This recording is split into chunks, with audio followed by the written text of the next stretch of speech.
So yesterday I was talking about this different ages of magnetism. So you start with like ancient period, so from minus 2000 or 2000 BC up to 15th, 16th century, where mostly people were using iron or lodestone. Lodestone is basically magnetite, that is iron 304, that was used for compass or for navigation mostly. So then it started with still the same materials were used, so no new materials were found until let's say 1900.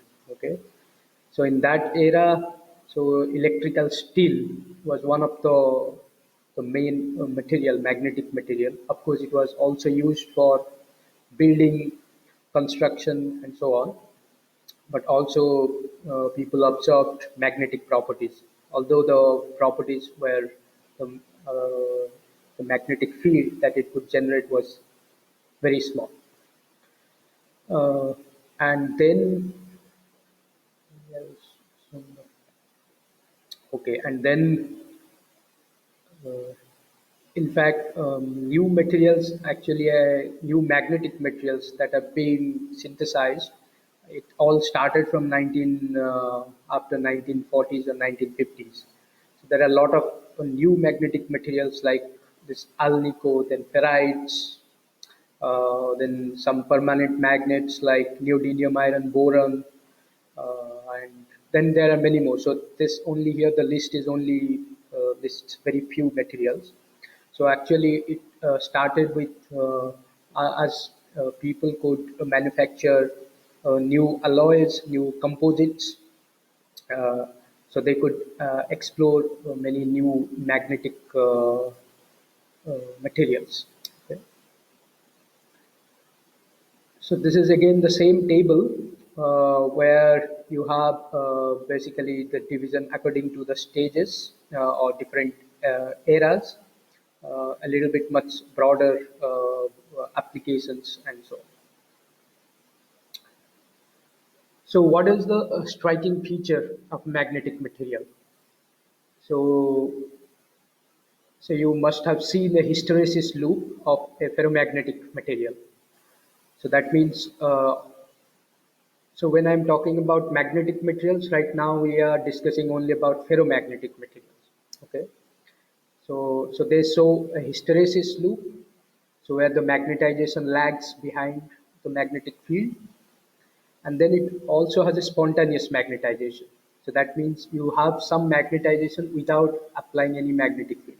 So which was great for many different applications. And then the other feature is susceptibility or permeability. I mean, they are a little bit related, not exactly the same. So physicists they use susceptibility more, and engineers they use permeability more. Okay. So and by definition, so susceptibility or permeability is basically what is the response of a ferromagnetic material or any material uh, to an external magnetic field. So if you expose or you put a magnetic material in an external field, so how that behaves, that gives basically tells you about the susceptibility or permeability of that material.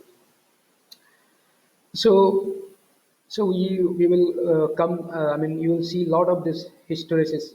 I will be talking about hysteresis quite a lot because magnetism is all about hysteresis from the application point of view.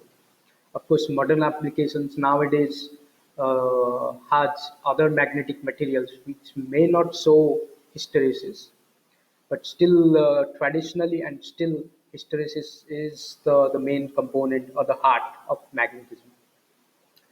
So, so when you look at the hysteresis loop, so basically you have so you start when you are at zero field, so you have a lot of domains. So these domains are basically, so we will see how these domains arise and so on. So I'll just give a brief idea about this. So you have all seen anyway the hysteresis.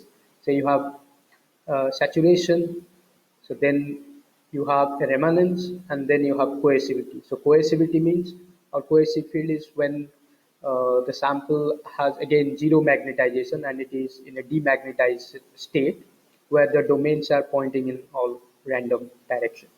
In a saturation, domains will be all pointing in the same direction. So in hysteresis, you sometimes you will see that it is plotted like M versus H, which is M is a magnetization and H is a magnetic field. And many times also you will see it is plotted against B and H. B is your magnetic induction, and B is basically related to your H by this mu naught H plus M, right?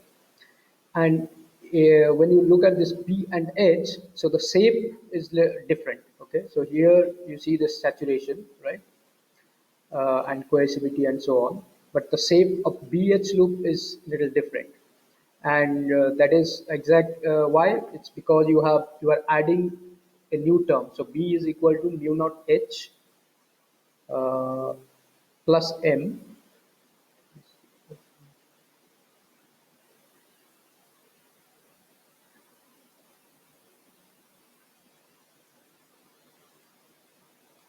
Okay, let's say B. So I'm just trying. Okay, so I need a better,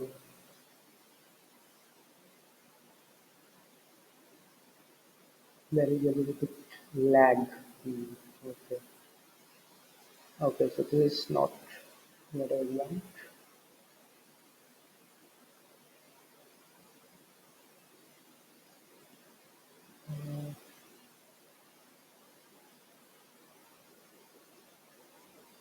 So this is not. Then you write H.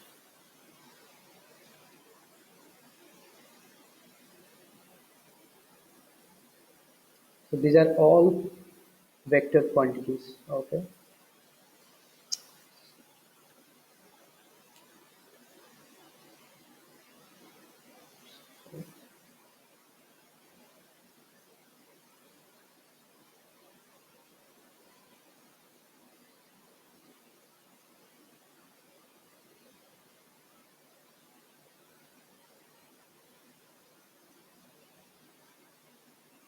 Okay. So basically your vector magnetic induction B. So that is also a vector.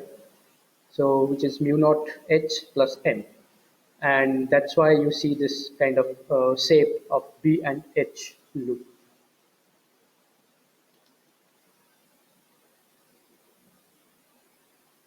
So when you look at the hysteresis, basically you can divide it between a hard magnet and a soft magnet.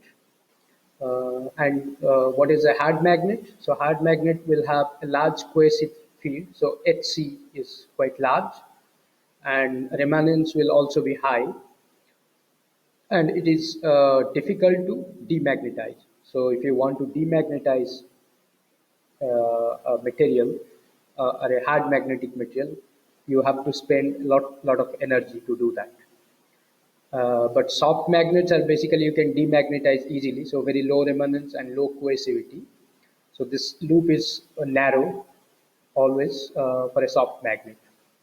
And if you look at the application, so definitely this area under this loop actually represents the energy loss. Okay, and energy loss will be higher in case of a hard magnet, and energy loss will be small in case of soft magnet. And therefore, soft magnets are preferred in they are used in transformers. So where you want to drive the hysteresis very fast with the AC field or AC current.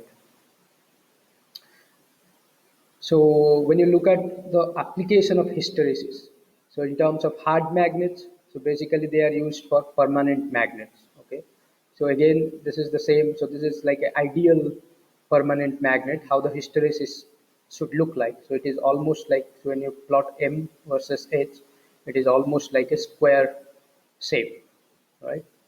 And BH similarly. kind of very symmetric, and like you don't see this curvy nature. That is for ideal magnet, but normally your materials have many other uh, contributions, so it is not an ideal magnet, so you don't see this perfect square curve. And always there is one parameter which normally you will see people calculate. This is called a BH max. So BH max is known as the energy product or figure of merit of a permanent magnet. So you normally it is measured in this quadrant, in the second quadrant, and you multiply MH or B into H basically, and then the highest value of this product, uh, higher the value, so better is the magnet. That is typically in an industry, that is how it is known. So if the BH max or the energy product is high, that means it's a good permanent magnet. So when you look at hysteresis, different people look at it in different ways. So as a physicist, what normally we do is we try to understand what is the origin of the loop. So why the loop looks the shape is such, and what is the reason for that. So we try to understand that. And if you are a material scientist, so you try to change the material parameter, or you make a mix something, add something to it in order to manipulate or change the hysteresis for certain application. So if you have, so I'll give an example, so it will be much clear. And then of course, as an engineer, probably you may not think about all these developments, and you just go and use a magnet, so which is best suited for your application. So you basically exploit that magnetic properties, the hysteresis properties, and use it for your application. So therefore, lot of things goes in the background, maybe unknown to you, which leads to a development of the best magnet for your application. So as I said, I'll give one example. So this neodymium iron boron. So this is like a it's known as a permanent magnet. So basically, they are called rare earth based permanent magnets. So neodymium, iron, and boron, and they have normally high BH max. So that means they are really considered as the best permanent magnet now in the market. But they have some issues, like they corrode quite fast, and also they do not work really well at high temperature. So if you want to go to above 100 degrees Celsius in some applications, so then it is difficult to use this permanent magnet. So what people did is actually they dope it with dysprosium. So dysprosium and neodymium. So if you look at the periodic table, so these are all in the lanthanide series. Okay, so you replace dysprosium instead of neodymium. So not completely, but so let's say here you take two neodymium atoms. So instead of two atoms, so you take like, so maybe 1.5 neodymium and zero point 0.5 dysprosium. So you replace that, and that helps actually a lot in terms of to increase the energy product. So it makes a better magnet, permanent magnet, as well as it reduces a corrosion and wear and tear in different applications. So that is how. So nowadays you will see actually this neodymium iron boron magnets. I mean, they are still called like that, but they will have many different dopings that happen in them. So in semiconductors also you see a lot of different dopings happen to exploit their uh, semiconducting properties. So similarly here, to exploit their mechanical and magnetic properties. So basically, if you want to improve those properties, so you dope it with certain elements. So dysprosium is one example, but people also dope it with many other elements in the from the atomic table. Okay. And so one example is here used in wind turbines to generate electricity. So these magnets are really used quite a lot in this wind turbines, which you see. Some of those, I think, if you go towards Jaisalmer, you will see that a lot of wind turbines are there.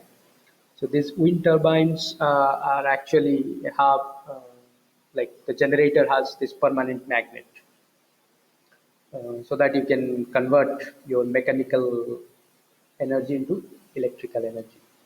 So of course the question is how much doping, how you do that. So there are a lot of issues with that. So which material scientists normally will address those questions. So here is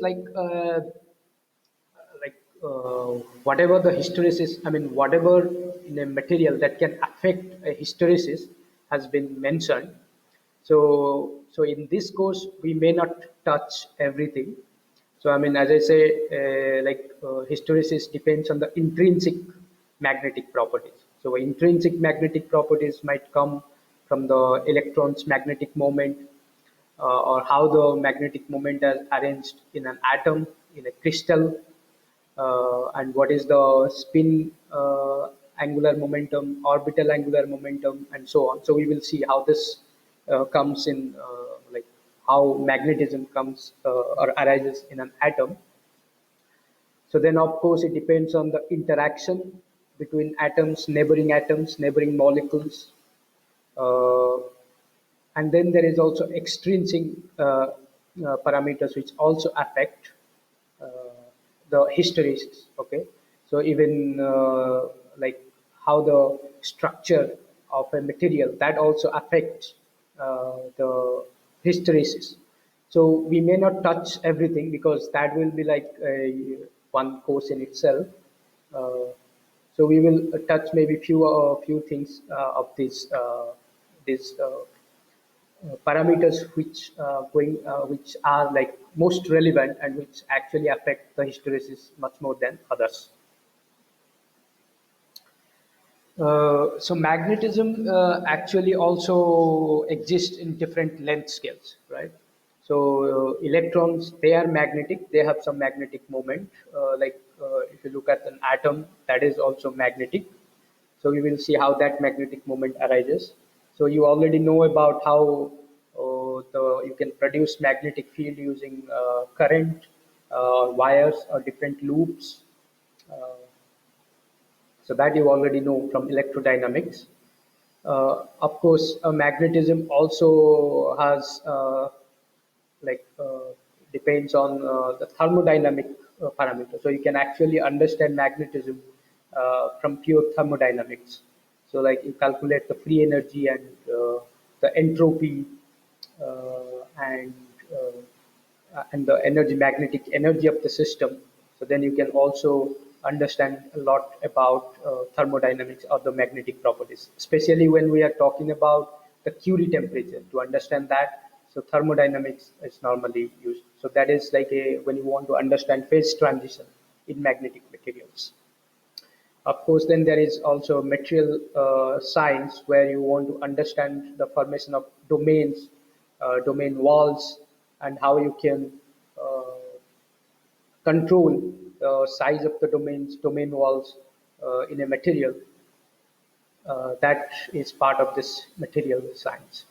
So all, I mean, different people use different length scales to understand magnetism. So if you want to understand magnetism of a bulk or a big like a material, so you need help from all these experts, so to say, and then finally probably you will get some kind of application. So again, this different length scales I mentioned here, what I mentioned before. So just microscopic scale, so which is like size of your atom or maybe electron, and of course the interaction. And then here the length scale is between 1 nanometer to 500 nanometer. So look at just remember the scale, right? And the macroscopic scale is normally when you go beyond 500 nanometers. So that is half a micron. So this is again would be a nice periodic table. So you have seen the periodic table already, but this is a magnetic periodic table. Of course, uh, you will see in due course that most of the materials will have some kind of magnetism. Okay, so so you probably would have heard of diamagnetism, paramagnetism. So all materials are actually diamagnetic. So some will say paramagnetic behavior. So here you see this is like a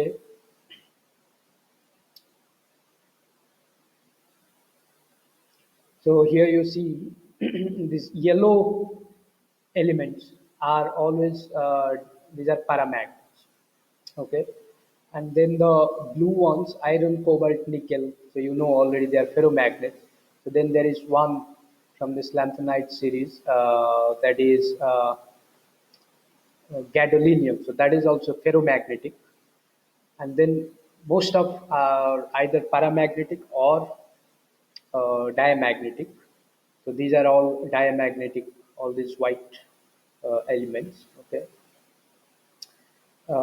and of course there are some we will talk about this ferromagnets. Then there is antiferromagnet. So something we will discuss in next lecture, maybe couple of lectures. So what is antiferromagnet? So then apart from the So let's say if you look at the periodic table, it gives you a basic idea like there are only few magnetic materials that really exist, right? Ferromagnetic material, iron, cobalt, nickel, and gadolinium. But you can actually make a lot more by combining this iron, cobalt, nickel with different other materials. Okay. So as I said, one example before, this neodymium iron boron, right? Here.